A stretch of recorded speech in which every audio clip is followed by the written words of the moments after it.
જંગલમાં કુંડીઓ ખાલી, વન્યજીવો માટે પાણીનું સંકટ ઉદ્ભવ્યું।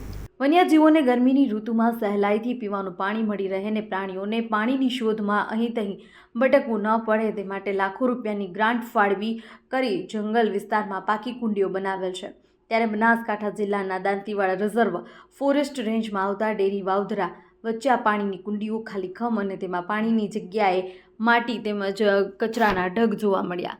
દાંતીવાડા રેન્જના ડેરી વાવધરાના જંગલોમાં મુખ્યત્વે રીંછો, દીપડા, નીલગાય, રોજ, ઝરખ, સુવર જેવા વન્ય પ્રાણીઓ માટે આશ્રય સ્થાન છે।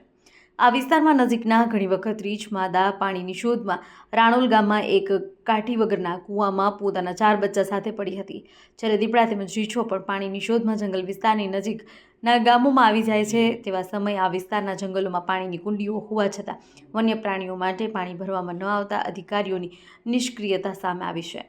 અહેવાલ ન્યૂઝ સુરેશ રાવળ, દાંતીવાડા, બનાસકાંઠા।